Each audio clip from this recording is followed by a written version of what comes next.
ಎಲ್ಲ ಸ್ಪರ್ಧಾತ್ಮಕ ಸ್ಪರ್ಧಾರ್ಥಿಗಳಿಗೆ ನಮಸ್ಕಾರಗಳು. ಇತಿಹಾಸದ ಕುರಿತು ಒಂದಿಷ್ಟು ಹೇಳಿಕೆಗಳು.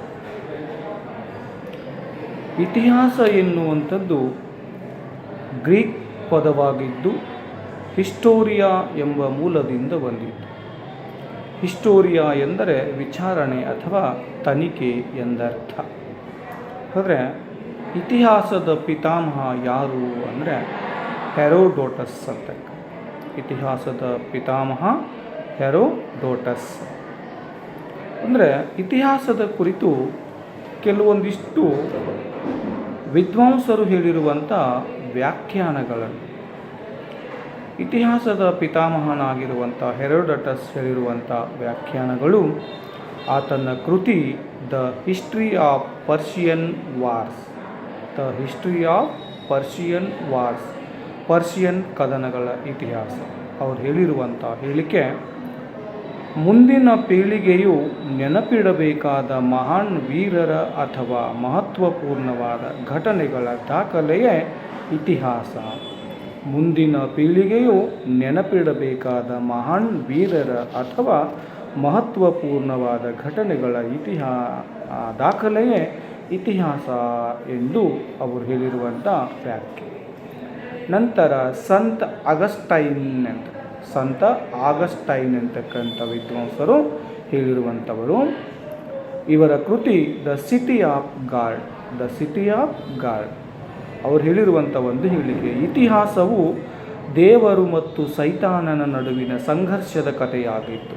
ಇತಿಹಾಸವು ದೇವರು ಮತ್ತು ಸೈತಾನನ ನಡುವಿನ ಸಂಘರ್ಷದ ಕಥೆಯಾಗಿದ್ದು, ದೇವರು ಅಂದರೆ ಶಿಷ್ಟ, ಸೈತಾನನ ಅಂದರೆ ದುಷ್ಟ. ಅಂದರೆ ಶಿಷ್ಟರ ಮತ್ತು ದುಷ್ಟರ ನಡುವಿರುವಂಥ ಒಂದು ಇತಿಹಾಸ ಅಂತಕ್ಕಂಥದ್ದನ್ನು ಸಂತ ಆಗಸ್ಟೈನ್ರವರು ಹೇಳಿರುವಂಥ ಹೇಳಿಕೆ. ನಂತರ ಕಾರ್ಲ್ ಮಾರ್ಕ್ಸ್ರವರು ಹೇಳಿರುವಂಥದ್ದು ಒಂದು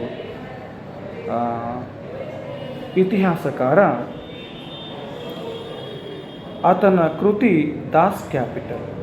ಕಾರ್ಲ್ ಮಾರ್ಕ್ಸ್ರವರ ಕೃತಿ ದಾಸ್ ಕ್ಯಾಪಿಟಲ್ ಮತ್ತು ಕಮ್ಯುನಿಸ್ಟ್ ಮ್ಯಾನಿಫೆಸ್ಟೋ ಅಂತಕ್ಕಂಥ ಅವರು ಹೇಳಿರುವಂಥ ಒಂದು ಹೇಳಿಕೆ, ಇತಿಹಾಸವೆಂದರೆ ಉಳ್ಳವರು ಮತ್ತು ಇಲ್ಲದವರ ನಡುವಿನ ಸಂಘರ್ಷ. ಇನ್ನು ಜೆ.ಬಿ. ಬ್ಯೂರಿ ಅಂತಕ್ಕಂಥ ವಿದ್ವಾಂಸರು ಹೇಳಿರುವಂಥವರು, ಇತಿಹಾಸಕಾರ ಹೇಳಿರುವಂಥದ್ದು, ಜೆ.ಬಿ. ಬ್ಯೂರಿ ಎನ್ನುವಂಥ ಇತಿಹಾಸಕಾರರು, ಅವರು ಇತಿಹಾಸವು ಒಂದು ವಿಜ್ಞಾನ, ಹೆಚ್ಚುವಲ್ಲ ಕಡಿಮೆಯೂ ಅಲ್ಲ. ಇತಿಹಾಸವು ಒಂದು ವಿಜ್ಞಾನ, ಹೆಚ್ಚುವಲ್ಲ ಕಡಿಮೆಯೂ ಅಲ್ಲ ಎನ್ನುವಂಥ ಹೇಳಿಕೆಗಳನ್ನು ಹೇಳಿದ್ದಾರೆ. ಅದರ ಜೊತೆಗೆ ಅರ್ನಾಲ್ಡ್ ಟೈನ್ಬಿ ಎನ್ನುವಂಥ ಇತಿಹಾಸಕಾರ